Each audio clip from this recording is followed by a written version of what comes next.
Coaching centre Kotananduru మీ పిల్లల బంగారు భవిష్యత్తుకు భరోసా ఇచ్చే ఏకైక సంస్థ మన ఏవిఎం కోచింగ్ సెంటర్ కోటనందూరు.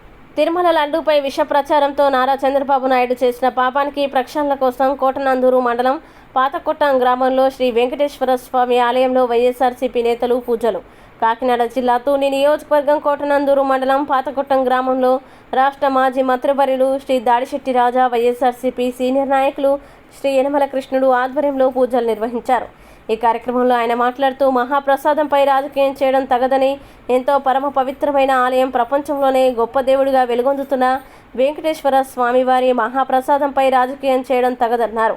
ఈ కార్యక్రమంలో మండల అధ్యక్షులు లగుడు శ్రీనివాస్, పోల్నాటి శేషగిరిరావు, తలుపులమ్మ, లోభ దేవస్థానం మాజీ చైర్మన్ బొంగు ఉమారావు, తూని మున్సిపల్ చైర్మన్ శ్రీ ఏలూరు బాలు, గొర్లి రామచంద్రారావు, మాజీ మార్కెట్ యార్డ్ వైస్ చైర్మన్ వెలగ వెంకటకృష్ణాజీ, జి శివలక్ష్మి, దొరబాబు, ఎం సునీత, ప్రకాష్, కె రమణమ్మ, కృష్ణ మరియు అన్ని గ్రామాల సర్పంచులు, ఎంపీటీసీలు, వైఎస్ఆర్సీపీ నాయకులు, కార్యకర్తలు భారీ ఎత్తున పాల్గొన్నారు.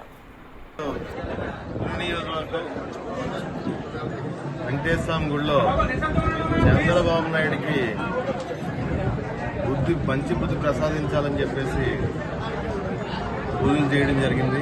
ఒకటైతే నేను చెప్పదలిచాను, ఈ రాష్ట్రంలో ఈ 3.5 నెలల బట్టి జరిగిన పరిపాలనని పక్కదో పట్టించడం కోసం కుశ్చిత బుద్ధితో చంద్రబాబు నాయుడు వెంకటేశ్వర స్వామి మహాప్రసాదాన్ని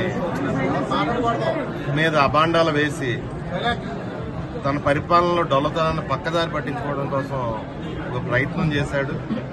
ఓ రకంగా అందులో కొద్దిగా అమాయకత్వం ఉన్న ప్రజల్ని నమ్మించి కొద్దిగా సక్సెస్ అయ్యాడు.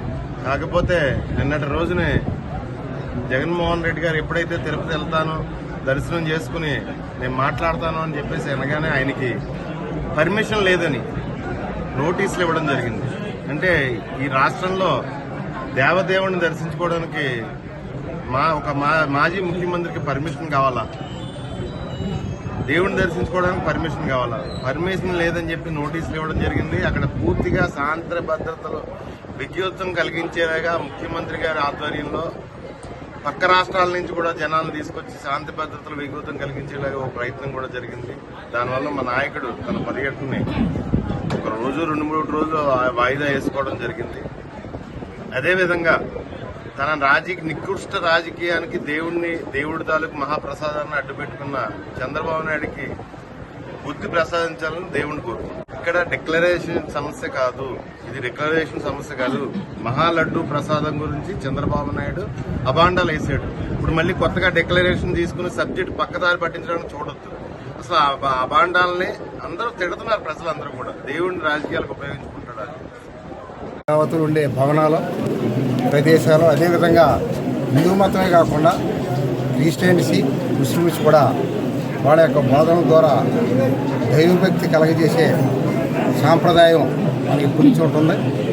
ఈ సాంప్రదాయం సంస్కృతిని బాగు చేయడానికి ఒక ముఖ్యమంత్రిగా ఉండి మరి తప్పున్నా లేకపోయినా ఎంక్వైరీ చేయించాలి తప్ప మరి ప్రసాదం మీద రాజకీయం చేయడం అనేది చాలా దురదృష్టకరమైన విషయం. ఎందుకంటే చంద్రబాబు నాయుడు గారు ముఖ్యమంత్రిగా దీన్ని ప్రసారానికి ఉపయోగించుకుంటున్నారని ప్రజలందరూ ఆలోచనలు. ఎందువల్లంటే అటు పూజారులు కానీ భక్తులు కానీ ఎప్పటి నుంచో తిరుపతి వెంకటేశ్వర స్వామి దేశం మొత్తం మీద వచ్చి భక్తుల కోరికలు నెరవేర్చుకునే అతి ముఖ్యమైన దేవాలయాన్ని ఇవాళ ఎంత దుర్మార్గాన్ని దిగిందంటే మరి చంద్రబాబు నాయుడు గారి ఉద్దేశం ఏంటో ఎవరికి తెలియడం లేదు. ఎందువల్లంటే ఈ రోజున అందులో మాంసం నూనె గెలిచిందని, పంది నూనె గెలిచిందని దుష్ప్రచారం చేసి మన టెంపుల్ యొక్క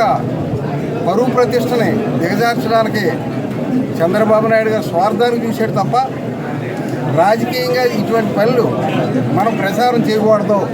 కంట్లో నలకబడ్డదని కళ్ళు గుడ్లాగేసుకుంటామా? చంద్రబాబు నిజంగా తప్పుంటే ఉండవచ్చు లేకపోవచ్చు. దాని గురించి ఇతర స్వార్థానికి తప్పుంటే ఖండించమని ముఖ్యమంత్రి ఉన్నావు, పట్టుకో తప్పుంటే.